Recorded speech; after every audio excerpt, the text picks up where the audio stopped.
Seorang guru Seman 1 Bandung dilaporkan hilang misterius sejak Kamis minggu lalu. Pihak sekolah masih menelusuri hilangnya guru ekonomi tersebut.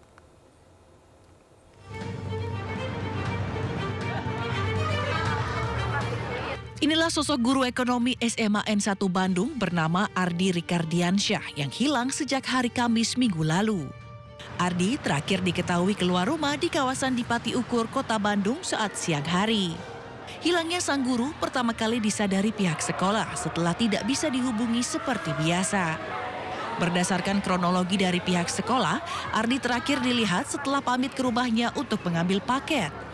Setelah itu, pihak keluarga mengabarkan pihak sekolah bahwa Ardi menghilang. Pihak sekolah menduga hilangnya Ardi disebabkan utang piutang dengan koperasi sekolah dan pinjaman online.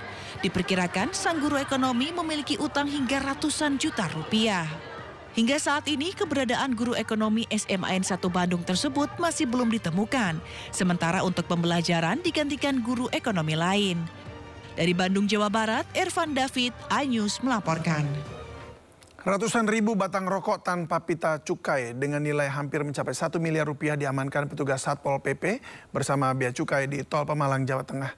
Rokok ilegal itu diangkut menggunakan bus antar pulau dalam perjalanan dari Surabaya menuju Palembang.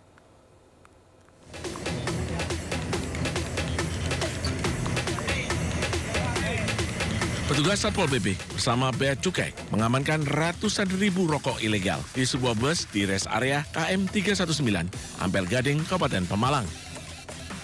Dari hasil pemeriksaan, petugas menyita sebanyak 84 karton rokok tanpa pita cukai, yang masing-masing karton berisi 8.000 batang rokok. Total ada 672.000 batang rokok ilegal yang disita. Penggerebekan ini berdasarkan informasi dari masyarakat terkait pengiriman rokok ilegal yang melintas di wilayah Pemalang. Akibat rokok ilegal ini, potensi kerugian negara ditaksir mencapai 650 juta rupiah. Mereka bahwa saat ini masih kita lakukan penelitian lebih lanjut, ya, karena ini baru saja ditindak tadi siang, kita akan kembangkan lagi. Tentunya kita pinginnya sih menangkap sampai ke pembuatnya. Bisa saya sampaikan bahwa karena ini pengikutnya adalah angkutan umum dalam hal ini bis, ya, sehingga tidak bisa langsung kita ambil, kita izinkan untuk melanjutkan perjalanan terlebih dahulu. Nanti akan kita panggil atau kita akan kalau benar kita jemput kalau. Kini petugas masih melakukan penyelidikan untuk mengetahui identitas pengedar atau produsen rokok ilegal tersebut.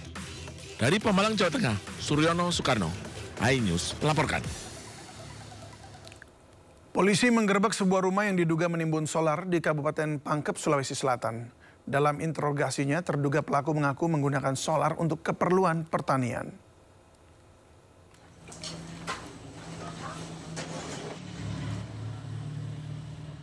Sebuah rumah di Desa Padang Lampe, Kecamatan Marang, Kabupaten Pangkep digerebek oleh unit Tipitel Polres Pangkep setelah menerima informasi dari masyarakat terkait penimbunan BBM bersubsidi. Dari penggerebekan itu, petugas mendapati 69 jirigen yang berisi solar bersubsidi yang ditutupi menggunakan tenda berwarna biru di samping rumah.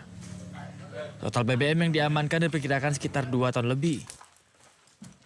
Usai diinterogasi, terduga pelaku mengaku BBM yang disimpannya digunakan untuk alat pertanian. Jadi dari pengakuan yang bersangkutan itu tiap hari ambil, sebenarnya bukan melansir, dia ambil di kumpul, kan dia mempunyai dump truck, di mana dump truck itu mempunyai barcode dalam satu hari sekitar kurang 200 liter. Terduga pelaku mengaku solar diambil dari beberapa SPBU menggunakan mobil dump truck yang dilengkapi barcode resmi dari Pertamina. Untuk sementara terduga pelaku masih menjalani pemeriksaan di Mapolres Pangkep dan seluruh barang bukti telah diamankan di Posko Resmo Polres Pangkep untuk proses penyidikan lebih lanjut. Dari Kabupaten Pangkep, Sulawesi Selatan, Udin Syahrudin, iNews melaporkan. Kelangkaan bahan bakar minyak di Jember, Jawa Timur berdampak besar bagi warganya. Di sebuah SPBU, 2 warga saling serang akibat saling serobot antrean.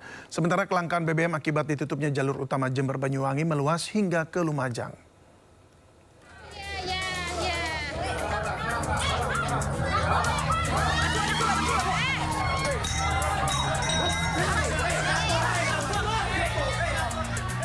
Kericuan antara pembeli terjadi saat mengantri bahan bakar minyak di sebuah SPBU di Jember, Jawa Timur.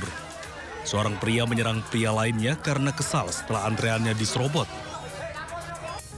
Di tempat lain, seorang warga bahkan pingsan karena kelelahan akibat mengantri BBM. Warga yang tak sadarkan diri ini kemudian dibawa ke kantor SPBU untuk mendapatkan pertolongan pertama. Kayak gini, yang diterbitkan kan memang pengiriman kan masih belum lancar ini kan. Gitu. Kalau di Banyuwangi kan ditutup, kalau terutama kan itu. Di SMPN 7 Jember, seluruh ruang kelas kosong. Guru meminta murid untuk belajar secara daring dari rumah.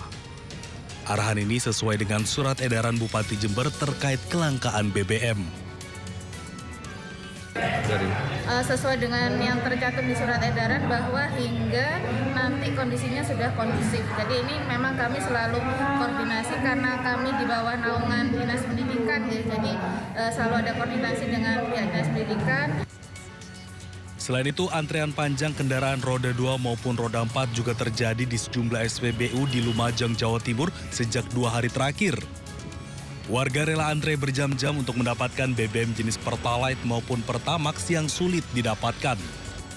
Bahkan warga dari Jember juga ikut mengantri di SPBU di wilayah Lumajang lantaran susahnya mendapatkan BBM. Ada 1 jam lah. 1 jam ya. Ini antreannya masih banyak ya Pak? Iya, belakang panjang ya. Tadi berangkat jam berapa Pak?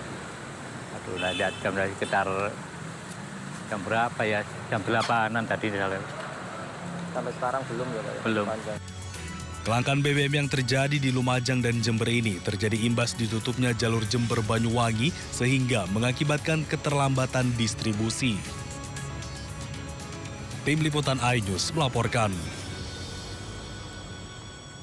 Sebanyak 67 dari 126 kepala keluarga ex Kampung Bayam akan segera menempati hunian baru di Rusun Jakarta International Stadium. Mereka telah menandatangani kontrak sewa dengan pengelola yakni PT Jakarta Propertindo atau Jakpro.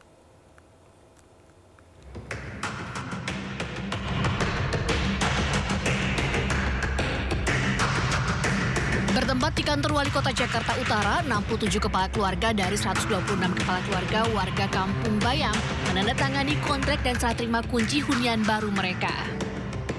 Penandatanganan kontrak secara simbolis dilakukan perwakilan warga ex Kampung Bayam dengan Direktur Bisnis Jakpro Igede Adi Adiana.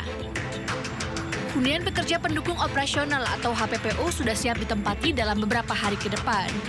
Pihak pengelola akan memberikan bebas biaya sewa sebesar 1,7 juta per bulan selama 6 bulan ke depan.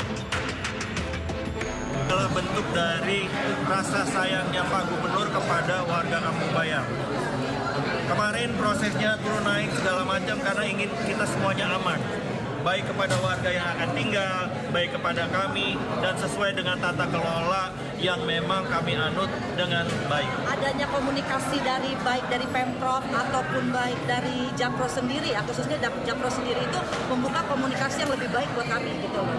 Jadi merasa diingatkan baik. Gitu. Ya, jadi untuk sampai ada di posisi ini tuh itu bukan hanya semata-mata keputusan yang mereka buat sendiri, itu mereka tanya lagi, konsultasi lagi sama kami, Bu ini enaknya gimana ya, tapi kami juga ngasih masukan gimana gitu, sampai kami benar-benar merasa ini bisa menjadi keamanan yang penting untuk kami sendiri.